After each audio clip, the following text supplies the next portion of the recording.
Hello, everyone. I'm Varun Venkatraman, and I'm joined by my colleague, Andrew Tam. We're both equity analysts at CFRA Research based in London. Today, we're going to briefly cover some of our key observations from the third quarter 2021 results for the European market. Now, before we start, our discussion is for informational purposes only and is not a recommendation to buy or sell securities or engage in any investment activity.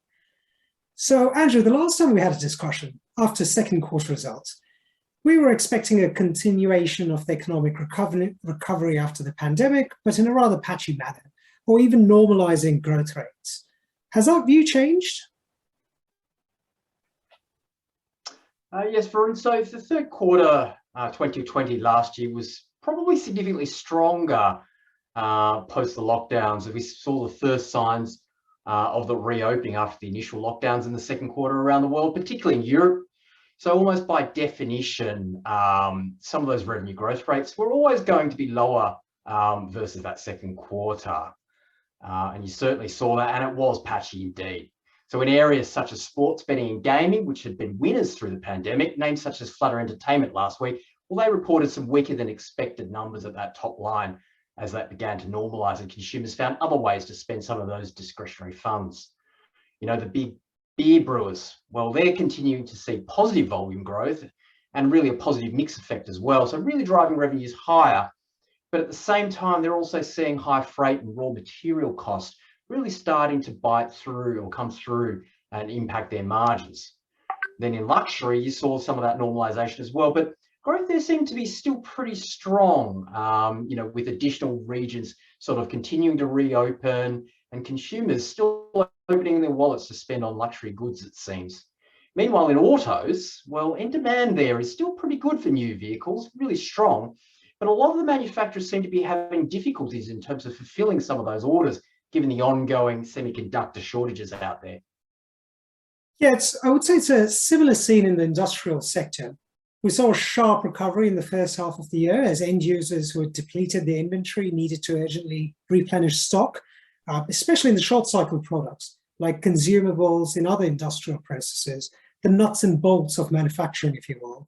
And now in the third quarter, we're seeing some of those orders start to pull back. Again, this trend is going to be patchy across the sector itself. Some industrial businesses, which make relatively commoditized products like ABSKF, which makes bearings, GA Group, which makes a wide array of consumables in food, agriculture, chemicals, and so on, they're likely to see some weakness in the interim before things start building up again. On the other hand, you have some businesses like Ferguson, which supplies the North American plumbing market, showing no signs of slowing down whatsoever. You know, the construction market goes from strength to strength, especially in the residential real estate area, and Ferguson's just been growing consistently. So names like Ferguson are likely to benefit again when commercial construction activity picks up as well. So you have peaks and troughs within the sector itself. But speaking of industrial companies, it brings me to our next point, supply chain disruptions. We briefly discussed this last time. Now, Andrew, have you had further color on how companies are reacting to the supply chain squeezes? Yeah, I think that's probably the most acute in the auto sector in particular. So, the second quarter this year, that probably turned out a lot better than most investors had feared given the chip shortages, but they certainly become a lot more acute in that third quarter just passed. So you saw really significant production cuts, anywhere from 25 to 30% fewer units made versus the same time just a year ago. Now, if you look back, those were the types of production cuts or drops that we saw in the second quarter 2020, as the initial COVID wave worldwide, hit and the lockdowns really happened. I think this time, the difference being that, a lot of the OEMs, they've responded a lot quicker in terms of some of those production cuts.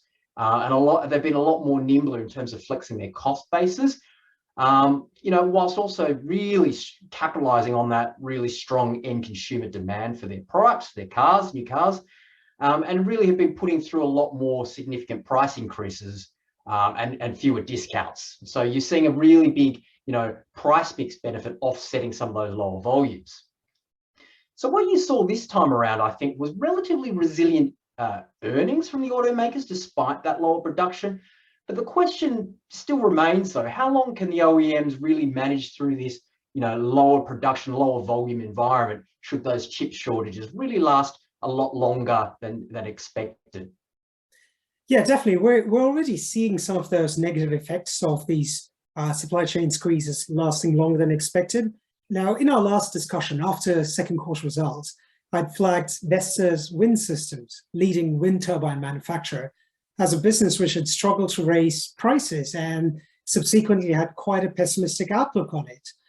We've now seen that play through in the third quarter, where Vestas had to cut their margin outlook for the full year 2021. And the reason behind that cut was primarily due to an increase in raw material costs, energy costs, and just inability to source enough supply materials for the production process. Now, bearing in mind, this is occurring at a time when a lot of these companies have really large, strong order books. And usually at times like this, you would expect them to be exceptionally profitable. And on that note of margin pressure, it brings up another big issue facing the markets: inflation. Now, some signs are appearing that the levels of inflation at present might be a little less transitory than what the market had expected. The most glaring obvious example to me is probably the UK, where Bank of England had signaled that inflation is running harder and for longer than they'd expected. And it seems like an interest rate rise is imminent quite soon. And sure enough, you're seeing the reaction on the equity markets. The UK home builder stocks quickly reacted to this, gave up some price gains, and investors were concerned that higher rates could dampen the mortgage market. But it's also a bit about keeping perspective, isn't it? Think about it this way. Before the pandemic, the interest rate in the UK was 0.75%, and now it's at 0.1%. So even if the Bank of England was to raise rates, say 25 or 50 bips, even in quite an adverse scenario, it sure would slow things down, but I don't think it's going to be completely catastrophic. And in the grander scheme of things, rather than focusing on those small movements in rates, I think it becomes more pertinent to identify businesses which have good pricing power and sticky customers, the ones that can pass on all the costs without losing margins or customers.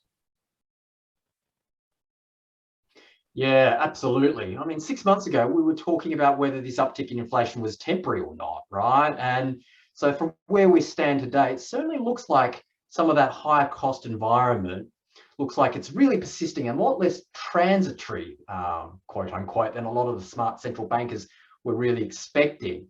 I mean, really what started as small pockets of isolated incidents, the UK truck driver shortage, for example, and the £1,000 sign-on bonuses that you saw being offered by the retail chains. Well, that's certainly become a lot more pervasive and broad-based. Meanwhile, you see other raw material costs, shipping freight rates, even energy costs, they've all spiked. And so consumer businesses, are looking to really pass on a lot of those costs, and protect their margins ultimately, knowing that really their competitors are facing similar pressures and will be doing likewise really as well. So I think really certainly identifying those franchises with, that stronger pricing power really does remain essential in this environment. Yeah, so there we have a summary of what we're seeing in the third quarter of 2021 in European equities. A continuation of the recovery theme, but it's been patchy across different areas and impacted by issues like inflation and supply chain disruptions. And this is where we think stock-specific analysis and industry deep dives from a research perspective make a difference to investor returns, finding the specific winners and losers of each sector that can grow by more than just the recovery rate, or by avoiding those that are susceptible to short-term pressures. We will leave it there for now. Thank you for your time, Andrew, and thank you all for taking the time to watch this video. If you would like further information, please visit our website, cfraresearch.com, and do get in touch with us.